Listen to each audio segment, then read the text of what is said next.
Back to my channel Ritesh and Ritisha. আশা করি সবাই খুব ভালো আছো। আজকে তোমাদের সাথে শেয়ার করব 4 ডিফারেন্ট স্যারালাক রেসিপি। আর 4 ডিফারেন্ট হওয়ার কারণ হলো বেবিরাও কিন্তু স্বাদটা বোঝে, সেই জন্য ওদেরকে যদি একই ধরনের স্যারালাক তোমরা খাওয়াতে থাকো ওরাও কিন্তু খেতে চায় না অনেক সময়। সেই জন্য তোমরা যদি আলাদা আলাদা ঘুরিয়ে ফিরিয়ে ওদেরকে দিতে থাকো খাবার, তাহলে কিন্তু ওরা সেটা খেতে পছন্দ করবে। সেই জন্য আজকে তোমাদের সাথে আমি শেয়ার করব 4 ডিফারেন্ট স্যারালাক রেসিপি। এগুলো তোমরা কিন্তু ট্রাভেলের সময়ও তোমরা এটা ব্যবহার করতে পারবে বা ক্যারি করতে পারবে, আর ইজিলি তোমরা ওগুলো কিন্তু ওদেরকে খাওয়াতে পারবে। আর এই যে রেসিপিগুলো আমি তোমাদের সাথে শেয়ার করব, এগুলো বেবি ডেভেলপমেন্টে, বেবি ওয়েট গ্রেনে, ব্রেন ডেভেলপমেন্টে কিন্তু খুব ভালো কার্যকারী। তো চলো দেরি না করে আগে শুরু করি আজকে কি কি রেসিপি আমি তোমাদের সাথে শেয়ার করছি। প্রথমেই আমি যে স্যারালাকটা তোমাদের সাথে শেয়ার করব সেটা হলো মাখানা স্যারালাক। আর তার জন্য আমি নিয়েছি 1 বাটি মাখানা, আর তার সাথে নিয়েছি বেশ কিছু ড্রাই ফ্রুট। মাখানা বেবিদের জন্য সুপার ফুড হিসাবে বলা হয়। মাখানাতে প্রচুর পরিমাণে নিউট্রিয়েন্টস থাকে, ক্যালসিয়াম থাকে, iron, vitamin E, vitamin B6, খুবই হচ্ছে পুষ্টিকর মাখানাটা আমি প্রথমে ভালোভাবে একটু হালকা আঁচে ভেজে নেব। মাখানা ছোট থেকে বড় যারাই যখনই তোমরা খাবে তখনই কিন্তু একটু ভেজে নেবে, কারণ মাখানা ডাইরেক্ট খাওয়া যায় না। মাখানাটা হয়ে গেছে তোমরা কিভাবে বুঝবে? যখন এটা হয়ে আসবে তখন হাতে করে নিয়ে বুঝবে, দেখবে কি সুন্দর ভেঙে যাচ্ছে। আর স্টার্টিংয়ে যখন মাখানাটা ছিল, মাখানাটা কিন্তু স্পঞ্জের মতো বসে যেত, এইভাবে ভেঙে যেত না। তো মাখানাটা আমি দেখো খুব ভালোভাবে ভেজে নিয়েছি বা রোস্ট করে নিয়েছি। এরপরে আমি ড্রাই ফ্রুটগুলো কিন্তু হালকা আঁচে বেশ অনেকক্ষণ ধরেই হালকা আঁচে এগুলো ভেজে নেব। দেখো মিডিয়াম আমি রেখেছি আঁচটা, আর এগুলো ভেজে নেব। একটু বেশি করে ভাজতে হবে, না হলে কিন্তু এ থেকে না তেল ছাড়বে। আর তুমি যখন রোস্ট করবে তখন দেখবে সেটা কীরকম একটা ঠিক ডাস্ট হয়নি, মাখা মাখা টাইপের হয়ে গেছে তেল ছাড়ার ফলে। তো দেখো আমি খুব সুন্দর একটা ভালো ডাস্ট হয়ে গেছে। আর এটা আমি একটু ছেঁকে নেব, কারণ বেবিদের মুখে যদি কোনো বড় দানা থেকে থাকে তাহলে কিন্তু ছোট্ট বেবিরা খুবই কষ্ট পাবে, বমি করে ফেলবে। সেই জন্য এইভাবে ছেঁকে নেওয়াটা আর চেলে নিতে হবে। তো দেখো খুব সুন্দর একটা মিহি দেখো স্যারালাক তৈরি হয়ে গেছে। এবার এটা একটা এয়ারটাইট বক্সের মধ্যে স্টোর করে রেখে দিতে পারো তোমরা। 1 মাসের মতো স্টোর করে রেখে দেবে, এবং যখন ওদেরকে তোমরা সার্ভ করবে তখন তোমরা বিভিন্নভাবে সার্ভ করতে পারো। বেবি যদি 1 বছর না হয় তোমরা কিন্তু কাউ মিল্ক বা কোনো ধরনের মিল্ক তোমরা খাওয়াতে পারবে না। আমার বেবি এখন 2 বছর, সেই জন্য আমি মিল্কের সাথে অ্যাড করছি। বাট তোমাদের বেবিরা 1 বছরের নিচে থাকলে তোমরা কিন্তু অবশ্যই এগুলো জলে গুলে তারপর বেবিদেরকে দেবে। তোমরা এর সাথে ফর্মুলা মিল্ক অ্যাড করতে পারো, বেস্ট মিল্ক অ্যাড করতে পারো। ফর্মুলা মিল্ক কিন্তু ডাইরেক্ট দেবে না, ফর্মুলার মিল্কটা আগে জলে গুলে তারপরে এর সাথে। দেখো কত সুন্দর একটা বেবি ফুড আমার হয়ে গেছে। এটা কিন্তু বেবিদের জন্য একেবারে রেডি। এবার যাবো দ্বিতীয় স্যারালাক বা 2 নম্বর, সেটা আমি বানাবো ওট স্যারালাক। তার সঙ্গে আমি নিয়েছি আমন্ড আর কাজু বাদাম।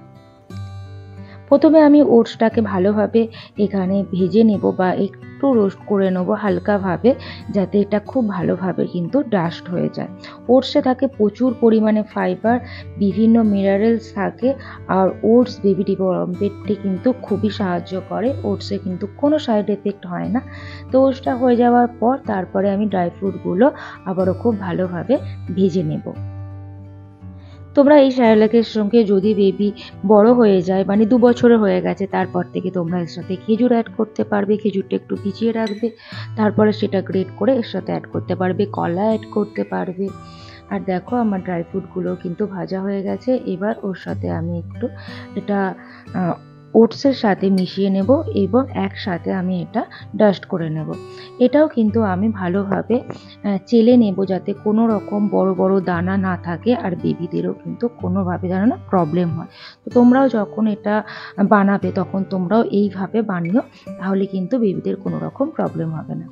আর দেখো কত সুন্দর একটা মিহি ডাস্ট হয়ে গেছে, যেটা বেবিদের কিন্তু খেতে কোনো অসুবিধা হবে না। এটাও তোমরা স্টোর করে রাখতে পারো 1 মাসের মতো একটা এয়ারটাইট বক্সের মধ্যে। আর যখন তোমরা বেবিকে খাওয়াবে অবশ্যই এটা 1 মাস তোমরা ব্যবহার করতে পারবে। 1 বছর হয়ে গেলে তোমরা মিল্কের সাথে এটা তোমরা খাওয়াতে পারবে। আর 1 বছর না হলে তোমরা কিন্তু জলের সাথে গুলে তারপর খাওয়াতে পারবে। আর আগের মতনই ফর্মুলা মিল্ক খেলে ফর্মুলা মিল্ক অ্যাড করতে পারো, তাতে কিন্তু বেবিরা খেতে অনেকটা ইন্টারেস্ট পাবে, অনেকটা মজা পাবে, কারণ ফর্মুলা মিল্ক অনেকটা মিষ্টি মিষ্টি হয়। আর আমার বেবি যেহেতু 2 বছর হয়ে গেছে, সেই জন্য আমি এখন দুধের সাথে এটা গুলে নেব। তোমরা চাইলে এতে একটু খেজুর অ্যাড করতে পারো, তোমরা চাইলে যখন জল দিয়ে মেশাচ্ছ কলা অ্যাড করতে পারো, কলাটা গ্রেট করে নিয়ে তারপর এর সঙ্গে তোমরা অ্যাড করতে পারো। আর যদি বেবি খুবই ছোট হয়, এটা তোমরা যখন বেবিরা 7 মাস তারপর থেকে তোমরা কিন্তু এটা ট্রাই করতে পারবে ওটস স্যারালাক। এরপর যাওয়া যাক 3 নম্বরে। 3 নম্বরে আমি কি স্যারালাক বানাচ্ছি সেটা তোমাদেরকে আগে শেয়ার করি। 3 নম্বরে আছে ছোলা, ছোলা আছে, আমন্ড আছে, কাজু, আর এর সাথে আছে অল্প করে জিরে। এই স্যারালাকটা কিন্তু খুবই পুষ্টিকর, আর ছোলা এমনিতেই নিজে প্রচুর পুষ্টিগুণে সমৃদ্ধ। এটা বাচ্চা থেকে বড় সকলেই খেতে পারে। এটি একটি স্বাস্থ্যকর খাবার। বেবিদের ডেভেলপমেন্টে বা ব্রেন ডেভেলপমেন্টে ছোলা কিন্তু খুবই কার্যকারী। তোমরা কিন্তু এটা ট্রাই করে দেখবে, কিন্তু বেবিরা এটা খুব আনন্দের সাথে খাবে। আর এটা খুবই হেলদি একটা ফ্রুট। আর ছোলাটা ওটা ভাজা ছোলা ছিল, তারপরেও আমি একটু রোস্ট করে নিয়েছি যাতে ভালোভাবে মিক্সিতে গ্রাইন্ড করা যায়। আর জিরেটা আমি ভালোভাবে একটু ভেজে নিলাম। তারপরে ড্রাই ফ্রুটগুলো কিন্তু ভালোভাবে অনেকক্ষণ ধরে, ড্রাই ফ্রুটগুলো বেশ সময় দিয়ে অনেকক্ষণ ধরে হালকা আঁচেতে ভাজতে হয়। তাতে কি হয়, তেলটা বেরোয় না, আর খুব সুন্দর একটা দেখো ডাস্ট পাউডার একটা তৈরি হয়ে গেছে। আর এটা আমি খুব ভালোভাবে চেলে নেব যাতে কোনো বড় দানা না থাকে আর বেবিদের কোনো রকম প্রবলেম না হয়। দেখো খুব সুন্দর একটা মিহি স্যারালাকে তৈরি হয়েছে। এটা তোমরা ছোলার ছাতুও বলতে পারো, ছোলার স্যারালাকও বলতে পারো।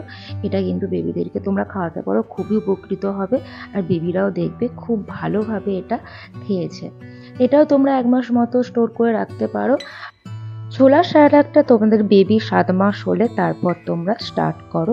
এটা কিন্তু বেবির ওয়েট গেইনেও খুব সাহায্য করে। তো আমি এখানে দুধ নিয়ে নিয়েছি। দুধটা কিন্তু ঠান্ডা নয়, যতবারই আমি দুধ ইউজ করছি দুধগুলো কিন্তু গরম করে নিয়েছি, কারণ ঠান্ডা দুধে যদি তোমরা এগুলো গোলো তাহলে কিন্তু ভালোভাবে গুলবে না, ডেলা ডেলা পাকিয়ে যাবে। তো যখনই তোমরা এটা ইউজ করবে, হালকা গরম জল নেবে বা দুধটাও হালকাভাবে গরম করে নিয়ে তারপরে স্যারালাকটা বানাবে। দেখো কত সুন্দর স্যারালাকটা তৈরি হয়ে গেছে বেবিদের জন্য। বেবিরা কিন্তু এটা খুবই আনন্দ করে খাবে। এরপর যাওয়া যাক শেষ বা 4 স্যারালাক। সেটা বানাবো আমি মুড়ির স্যারালাক। মুড়ি আর এটা তোমরা বেবিরা 6 মাস হলেই কিন্তু বেবিদেরকে খাওয়াতে পারো। আমি এটা ভীষণভাবে হেল্পফুল হয়েছি। আর আমি এটা প্রায় সময় বেবিদেরকে, মানে দিনে হয়তো 2 বারও আমি এই স্যারালাকটা বেবিকে খাইয়েছি। তো এই স্যারালাকটা বানানোর জন্য আমি তো নিয়েছি মুড়ি আর নিয়েছি আমন্ড। মুড়িটা এমনিতেই হচ্ছে ডাস্ট করা যায়, তবুও এখানে আমি আরও একটু ভালোভাবে রোস্ট করে নিলাম যাতে খুব ভালোভাবে হচ্ছে ওটা ডাস্ট করা যায়। আর আমন্ডগুলো দেখো ভালোভাবে একটু আমি রোস্ট করে নিয়েছি। আর এগুলো কিন্তু আমি একসাথে ডাস্ট করব না, আলাদা আলাদাভাবে করব, কারণ মুড়িটা ইজিলি ডাস্ট হয়ে যাবে, আর আমন্ডটার একটু সময় লাগবে। দেখো প্রথমে আমি মুড়িটা ডাস্ট করে নিয়েছি। আর মুড়িটা পুরো না দুধের মতন তুলতুলে একদম নরম, কত সুন্দর দেখো মিহি হয়েছে পাউডারের মতো।